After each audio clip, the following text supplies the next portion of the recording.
Many people think salvation began in the New Testament.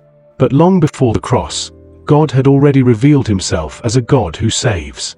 Salvation is often referenced in the New Testament, but God's gift of salvation has been present since the Old Testament. Let's go back to the books of the Minor Prophets.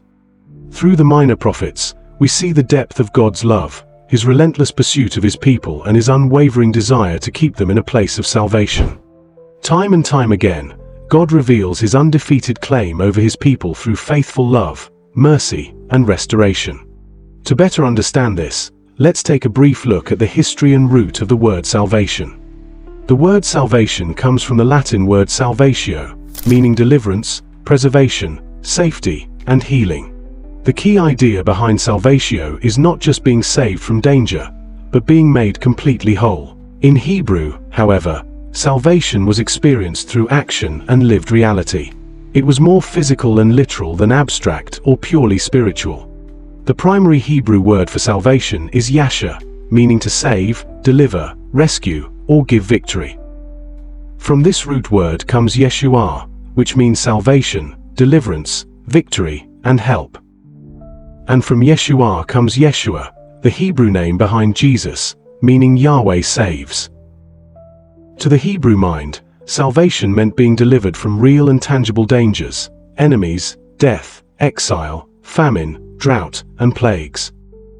We see this throughout the Old Testament, in the victories Israel won over their enemies, in deliverance from famine, in protection from plagues, and in God's continual intervention from the book of Genesis through the time of the prophets. David spoke often about this salvation in the book of Psalms. In Psalm 27 verse 1, he declared, "The Lord is my light and my salvation." And in verse 3, David expressed confidence in God's salvation even in the midst of war. The Hebrew understanding of salvation also included victory granted by God, as seen in Psalm 18, and restoration to right standing with him. Throughout the Old Testament, the relationship between God and Israel followed this pattern. They fell away, God restored them, and even when they fell again, he still found a way to bring them back. This reveals a powerful truth about the God of salvation.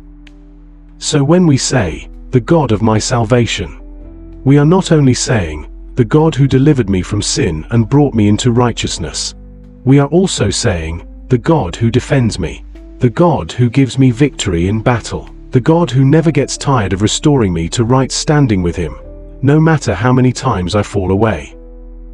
In the next part of this teaching, we will dive deeper into how the people of the Old Testament understood the coming salvation revealed in the New Testament, and how that understanding shaped their lives. If this teaching helped reshape how you see salvation, like the video, share your thoughts in the comments, and subscribe so we can keep learning together. Also, turn on your notification bell so you'll be the first to know when the next lesson drops. See you soon.